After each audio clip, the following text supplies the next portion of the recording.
I've had the best seat in the house. I've been watching on the monitor. I want to thank, first of all, Doctor, thank you for the introduction and for your wonderful work. And I had a nice visit with a pastor in the music room.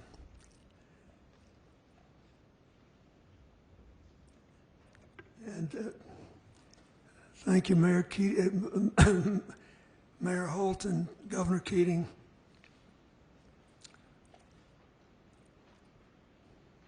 Mayor Norwich, Senator Langford, Governor Stitt, Chaplain Wilson, and Jordan Smith, thank you for singing one of my favorite hymns. The guy that wrote that hymn was the music director of a Pentecostal church in Louisiana, whose pastor was one of my best friends, and I love singing it. And it was sung at my mother's funeral.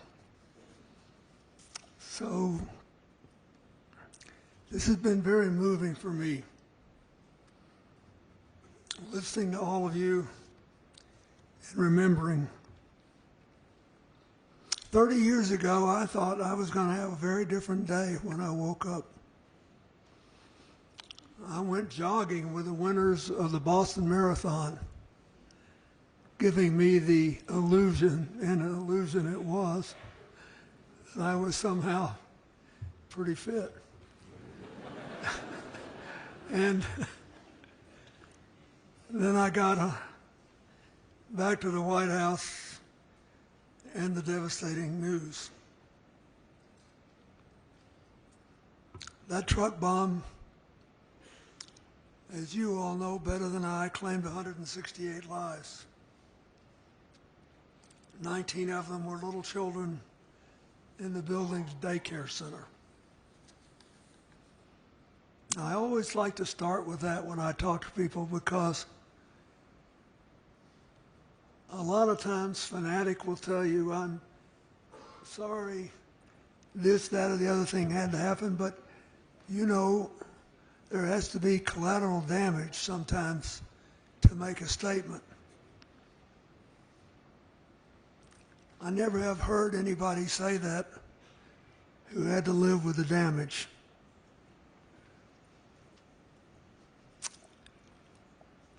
Most of the people who lost their jobs, their lives, were public servants, as we all know.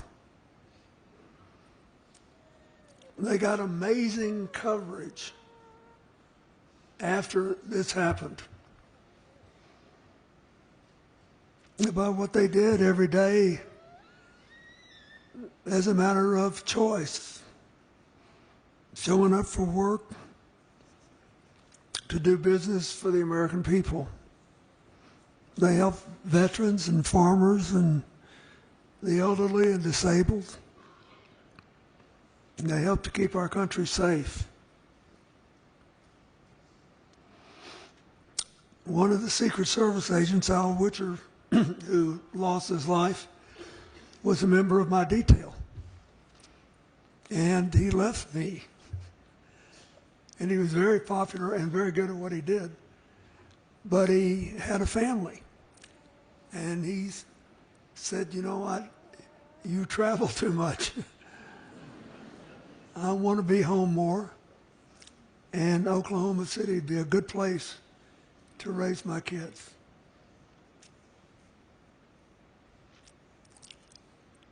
All of us who knew him thought he was going on a much safer journey,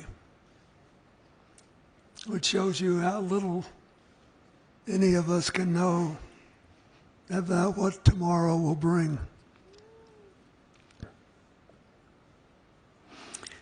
That bombing profoundly shook the country and did more to all of you. But in the end, it brought out the best in America. First responders, doctors, nurses, construction workers from all across America put their own lives on hold and showed up here. My FEMA director, James Lee Witt, would call me daily and just give me, he said, this group showed up, that group showed up. He said, you can't believe it, they're just appearing. And I said, well, your job is to help make sure that the local people make full use of them. And we talked about how thrilling it was. And I still run into people all across this country traveling around who tell me they went to Oklahoma City and how grateful they are after all this time that they had the chance to do it. There were other things. A lot of donations came in. We all remember the drawings of school children that were featured for several years. The cards, the teddy bears, the pennies. Everybody found their way to say something that was humane and supportive. The domestic terrorist who did this awful thing believed that it would spark a nationwide upheaval against the American government.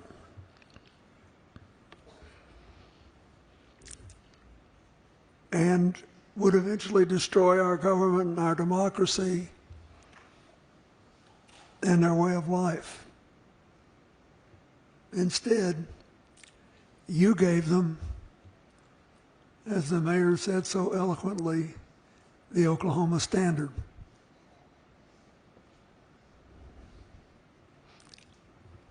You gave them service, honor, and kindness. I know over the last 30 years, you are probably managing your losses better, but I know the pain has never gone away. I know you still miss the people you lost. But by continuing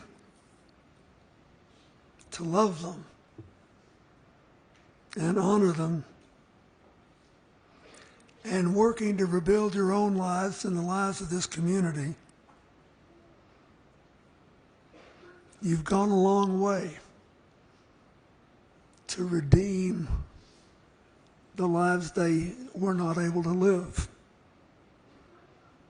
And just as important, you have given America a very great gift. Every year, you get together and reaffirm your model of how, despite all of our differences, in case you haven't noticed, we've got a few. But in spite of all of them, we can still find a way to move forward together with the Oklahoma Standard. Service, honor, kindness. Did it work? All you have to do is look around. I mean, the difference, just the physical difference in being in this city today and 30 years ago is breathtaking. But every time I'm here, I talk to people who serve in restaurants or work in whatever hotel I'm staying in, or just people, and I say, you like living here? And they all say yes. And they just feel like they're walking with a little spring in their step because they know they live in a place that they can be proud of. So I did my anecdotal poll last night and today, and you're still winning.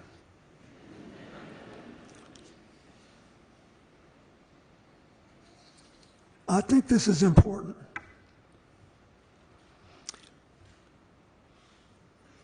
Because in recent years, the country has grown more polarized. And on that awful day 30 years ago, you were the center of the polarization. Now look what you've built, and yet we have these differences.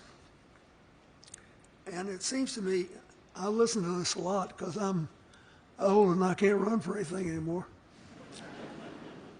I always kid, I'm almost as old as President Trump.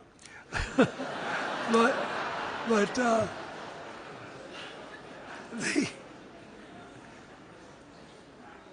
if you listen to a lot of what I read and hear today, it's like everybody's arguing about whose resentments matter most, whose resentments are more valid.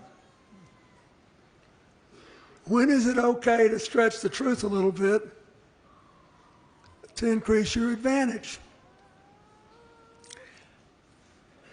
If our lives are going to be dominated by the effort to dominate people we disagree with,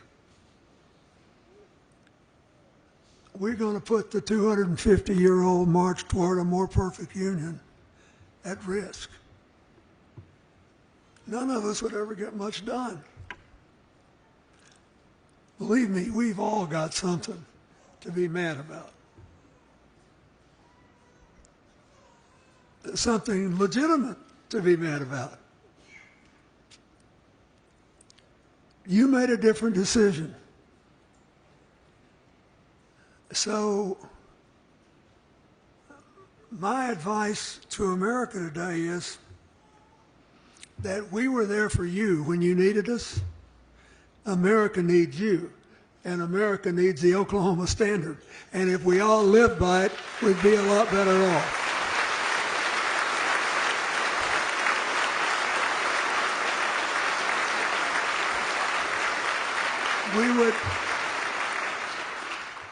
We would get a fairer economy, a more stable society. We would understand one another, and we wouldn't feel weak if we admitted we were wrong about something. It does you good every now and then to admit you're wrong. You know? I do.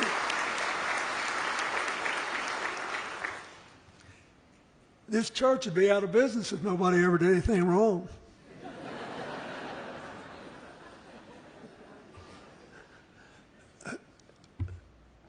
We're laughing, but you know it's true. And so I ask you to think about that. I think all the time about the breathtaking changes you made here because of how you decided to respond. And this is hard work. President Eisenhower, who I think was underrated for several years, said that he worried about whether democracy could last in America because it required in the end such concentration and discipline and the willingness not to do things as well as to do them.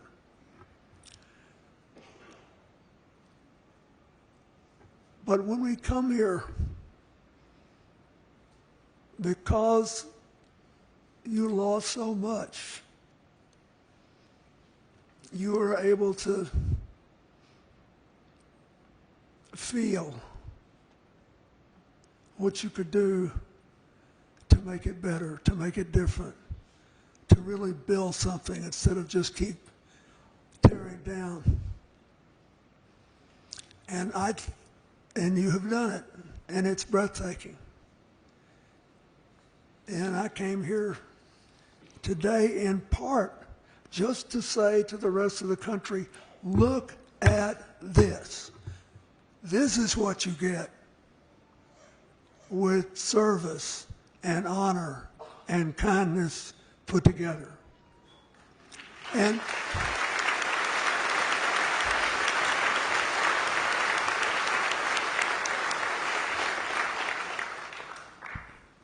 you know, a lot of people use the phrase more perfect union in speeches because it has a nice ring to it. And the founders pledged that they were getting organized to give us a more perfect union. But it's 18th century language.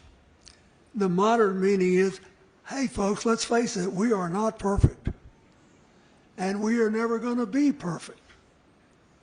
But we can always do better. And so we have to shed all the baggage that keeps us from doing better. That's what we owe 30 years later, the people who made the ultimate sacrifice in Oklahoma City. That's what we owe the families, the children, the grandchildren, the people who've survived them. I wish I could live 30 more years to see what's going to happen. Because in spite of all this bellyaching you hear, we're the best positioned country in the world for the 21st century if we don't blow it.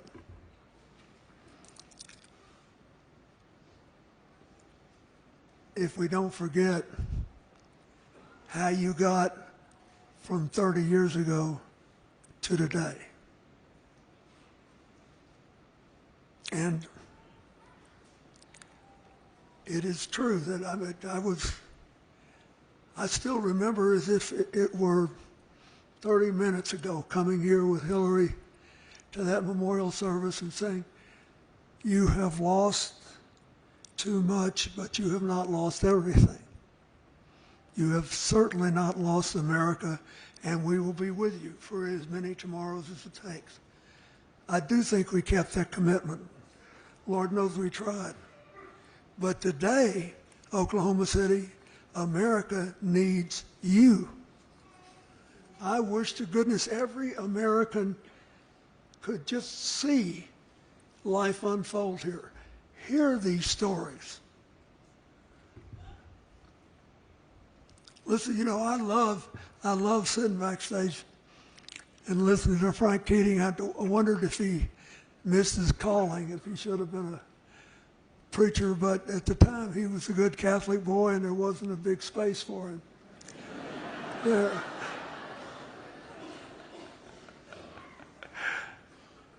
And some of you who were with us last night laughed when I told the story about how he beat my brains out in a student contest at Georgetown when we were both there.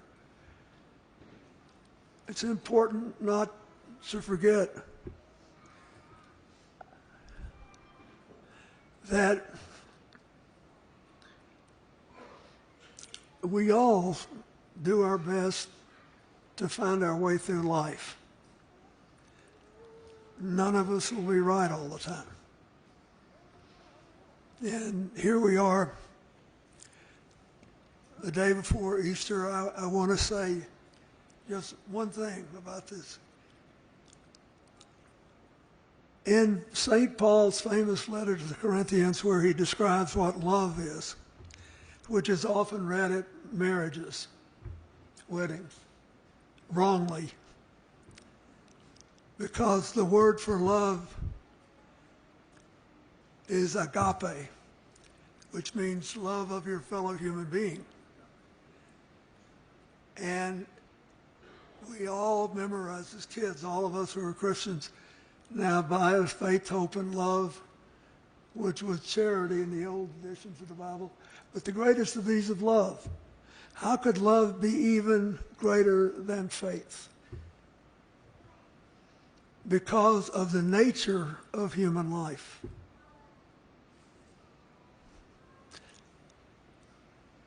I love this. It's my favorite. It's the only thing that I think every politician in the world of any religion would benefit from internalizing. Where St. Paul compares life on earth, fleeting though it is, with eternal afterlife with God.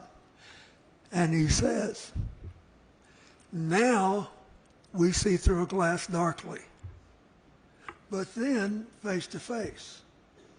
Now I know in part, but then I will know even as I am known. And now abideth faith, hope, and love, these three, but the greatest of these is love. Why? Because we cannot have perfect knowledge. We have to wait to see things through the eyes of God. And like I said, that's what keeps the churches open and the chaplains busy. And thank God it does. But we have no idea, and I can't make this not a tragedy, we have no idea what all 168 of those people would have done with the rest of their lives. But we do know what they did that was good.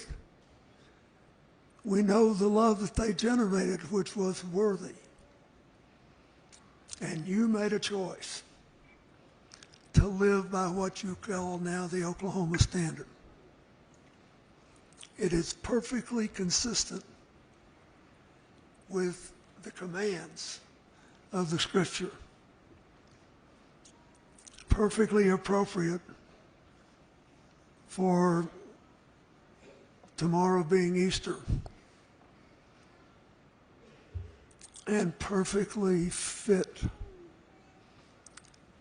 to acknowledge 30 years of trying to do what people are supposed to do, which is to take whatever comes and make the best you can of it. I know of no other example that can compare to what you have done here. And I, as a citizen, am grateful for it. I'm glad I could be there to help a little bit. I love it in my old age when you still invite me back. Just know this. You needed your country then. I was a symbol of it, and so I'm grateful that you let me come back over and over again. But make no mistake about it, your country needs you now. We have all these assets, beginning with our people and our great institutions. Are we really going to put them at risk to prove we're always right and that our resentments are more important than somebody else's? I wish every American would get a copy of the Oklahoma Standard in the mail or on their cell phones tomorrow. I bet you would have a terrific impact. Don't give up. We need you now.